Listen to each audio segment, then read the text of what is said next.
Today on DIY with Willy, I have the 2008 Nissan Frontier. I want to do a spark plug change, and in order to do the spark plug change, you got to take the plenum off the engine. I know the gaskets on the plenum are reusable. However, I don't want to take the chance that they might be pinched or that they may be just old and dry and crusty. So I have new gaskets. Picked them up at the local auto parts store, Felpro MS96943. This should fit the plenum. We'll get into that once I have the plenum off. We'll show that better. I've got 6 spark plugs. They are the NGK Iridium DILFR part number. And well, it's a hard job. It takes a long time. Very simple usually for spark plugs, but this one in particular takes a long time because we're removing the plenum. So let's get started.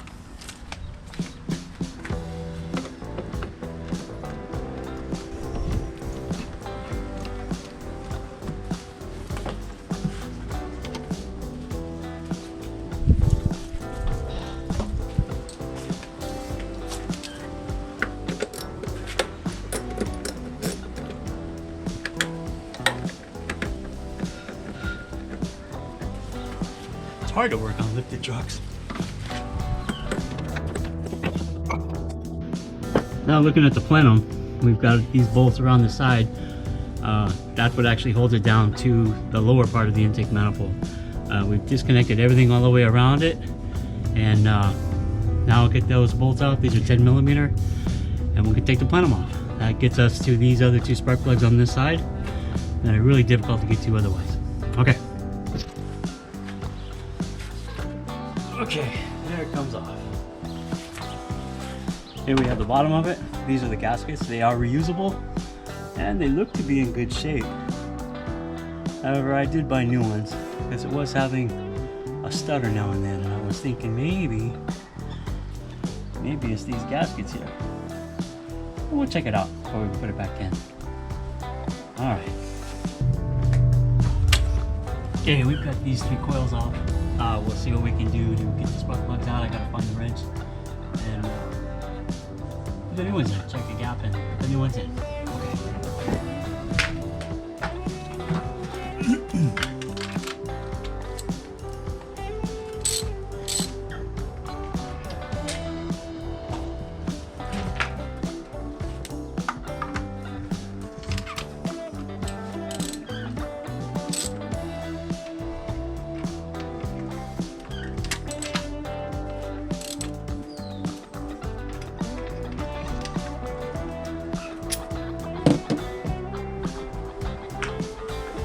So I've got the new plugs here. I've got the old ones out. I've got the new ones. I've already got them gapped, checked it already. Good to go. We'll put a little bit of anti-seize and install them. I just like to put a little anti-seize like this. I buy it. I have my own anti-seize, but I just buy these when I buy the plugs. They come in little packs. I think they're like $2.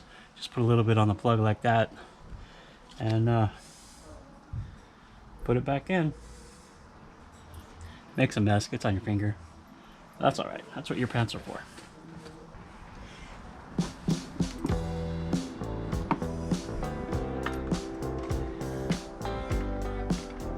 Don't try to force it in, just kind of gradually turn it so you can feel the threads as they go in and you're not cross-threading it or damaging the aluminum head.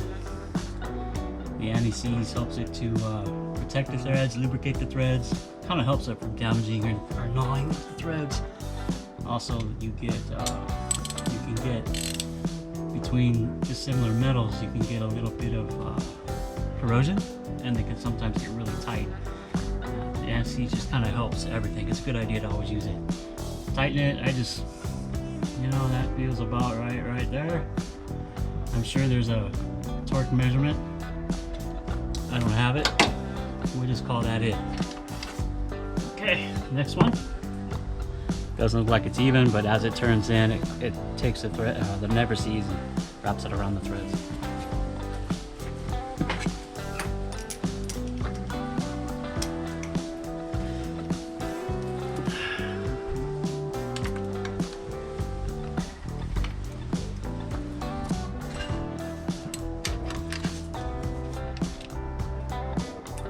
Ooh, got a little bit much right there. Gonna make a mess.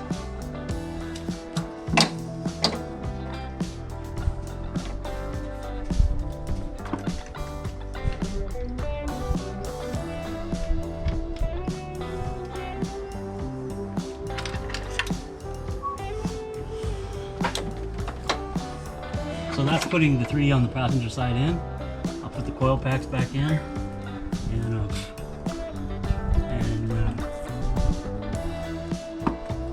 get started with the driver's side.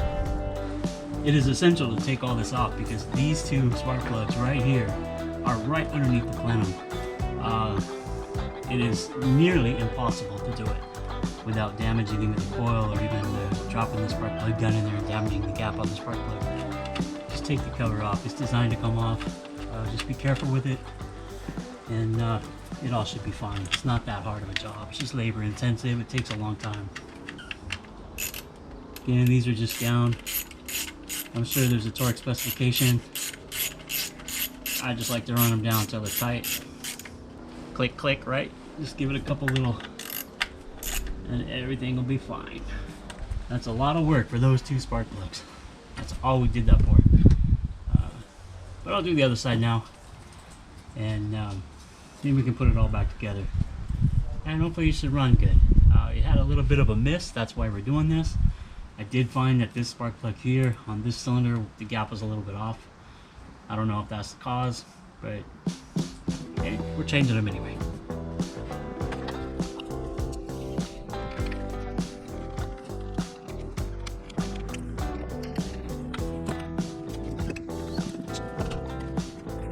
We've got the coil packs out of the way. We'll get those last 3 spark plugs on the driver's side.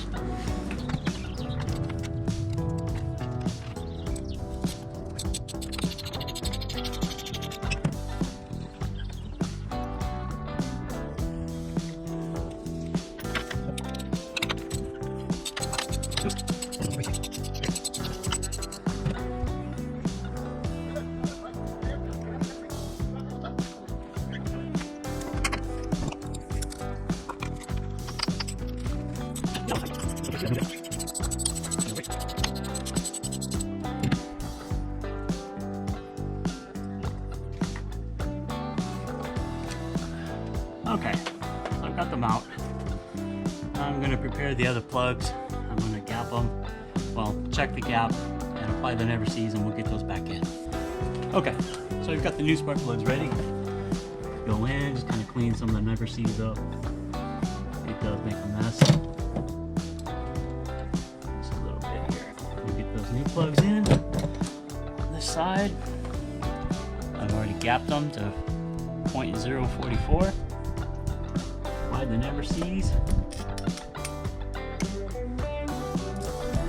Put them in.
There's a few plugs installed.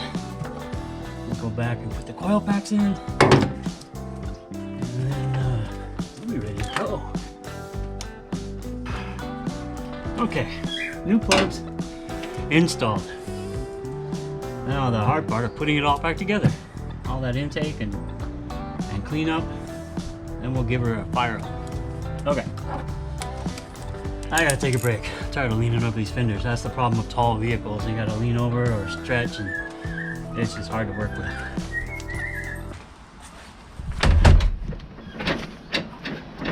Okay, so I have the manifold here, or rather the Plenum. I'm just going to change these out. They're not that old, but I don't know. I have it apart. I'd rather do this than they're not expensive. We'll put the new ones in. This tab aligns up with this tab to put them in like that, so that you know they're in the right spot. Okay. Now we carefully put it back in place without putting much more down inside the cylinders and start bolting it all back together.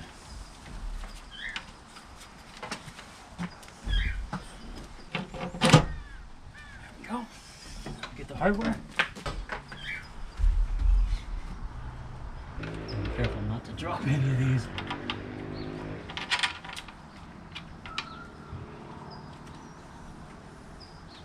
Okay. Now I need to look up the torque sequence. I think there was an order in which you torque them similar to a head or something along those lines. So I'm just going to look at it real fast just to double check.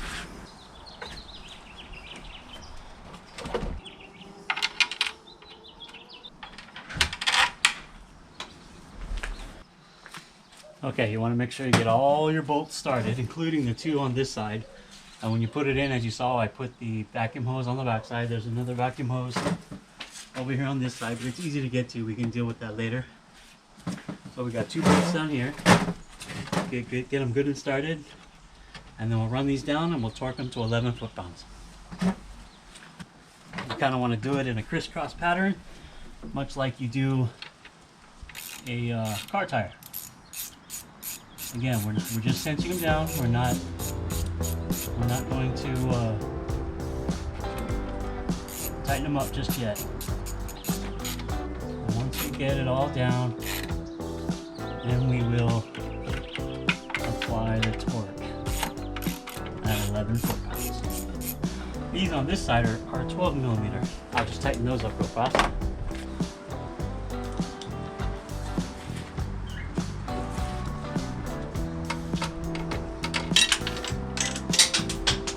That's a good sign. It went all the way to the bottom. This is the hardest one to get to.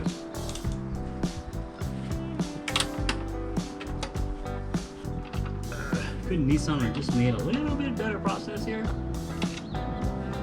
Does it really require this much work to get those out? Has the manifold been just rearranged slightly? Become more straightforward? Get rid of, I don't know, it just seems like a poor design.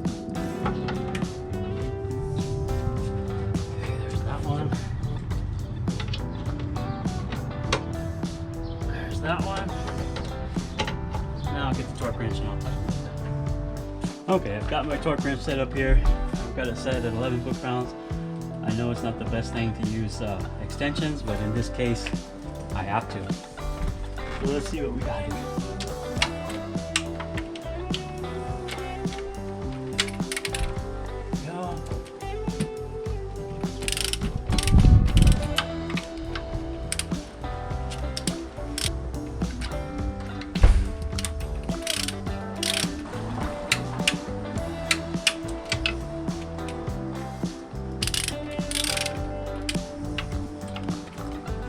Back one is my problem.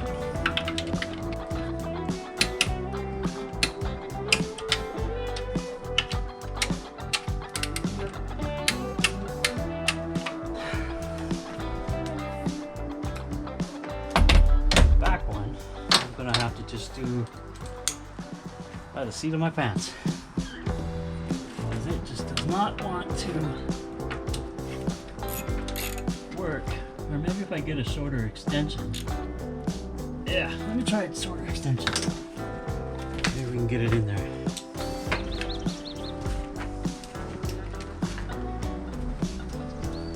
Let's see here. Now, all the way to the bottom. Whew. Okay, let me just go over it one more time, just to be sure. all good. Now this plenum is plastic or a composite material, so you don't want to really wrench it down because it can crack. It'll cause you all kinds of headache. Okay, that looks good. Okay, now that the plenum's back on, we'll take a look at our vacuum canister here and valve. I'm not sure exactly what this is at the moment, but it's always a good idea before you put this stuff back together, because it is covered up, take a look at the hoses. And in doing so, I see that this one has a lot of cracks. Now this is original equipment. You know, this was put on at the factory. And it could be, oh yeah, there's a lot of cracks in there. And it could be that, can you see that crack? It could be that we're getting vacuum leaks in these hoses. So I'll go ahead and I'll mount these pieces back up, but I'm gonna have to make a trip to the parts store to get new hose. Also some clamps, because this one is the one that goes up here to the front, and it had an issue, and I put a new hose on it. However, it doesn't really seal that well. So might as well try to find some small clamps as well. I always like to put the screws back in place where they go so I don't lose them. So I found a piece of hose that fit the damaged hose somewhat. I'll have to get some more, and then I can change both of them really good, but in the meantime, this will work for now. This will get the car started. Just take a quick look and make sure we got everything. Yep, all the coil packs are still plugged in. This is still good. That's the fuel rail. Yeah, we look good. Alright, I have a new gasket for this. We'll just take the old one out, put the new one in. It's just that simple. It's got a little tab. Shows you which direction it goes. We got the new one here. We'll just kind of carefully work it back in.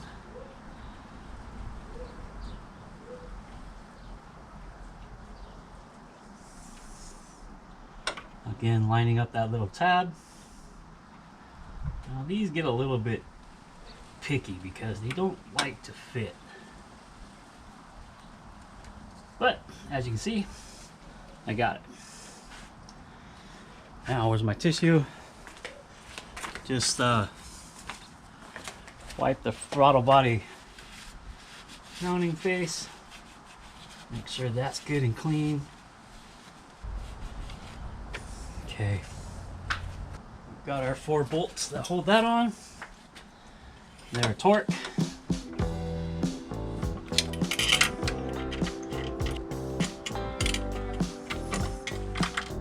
Ooh, I just bumped the camera. Take these in. Now I'm sure there's also a torque specification for this. However, I don't have it. And we're doing pretty good. I'm going to tighten it up in a cross pattern. Again.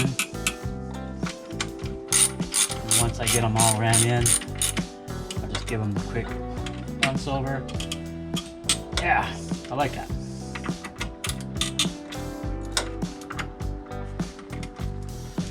Okay, we'll clip this in. This is part, I believe, of the cooling. We'll just crimp it here. Or not crimp it, pinch it. Slide it on. Ooh, this bad boy, where was this going? Oh, this went down here on the bottom. That's right, I remember now. Snapped in place like that. We all look good. You know what? Oh, let's put the cold air piece in. Let's put the intake tube back in.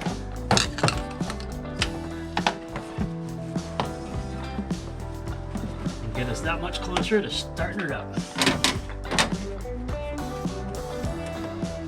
Go. Just run these up. I always like to line up the clamps if I can. It just makes it that much more appealing. A hose over here. Let's clamp on. Slide that hose on. Give it a little bit of tightening down.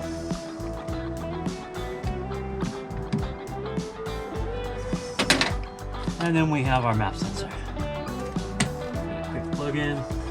Alright, we're done, all except for the battery. So, yeah. So let me connect the battery and we'll get ready to start it up. Well, we've got everything reconnected. Battery, all the wires, hoses, everything, intake tube, everything's connected back up. This is the second time I've done this, and it seems to get a little easier each time. Hardest part is always just keeping track of the miscellaneous hardware. All the bolts that we take out, take everything off and make sure we put them back in the same spot. Yeah, so let's give it a shot. Let's try it. Let's start it and see how good it runs. Gotta have the keys. Wow. Listen to that. The sweet sound of success. Another great project by Willy. Yeah. So to finish it up, put some grease inside these rubber bushings. It's really hard to take off. I don't know if you remember from the beginning. Maybe that'll make it just that much easier. So we'll stick this back on. Wow, it went on nice. I got these bolts. These are the 10 millimeters on the front.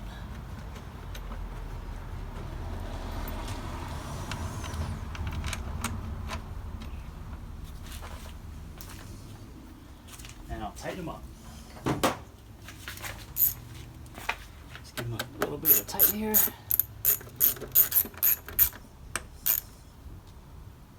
There we go. Done.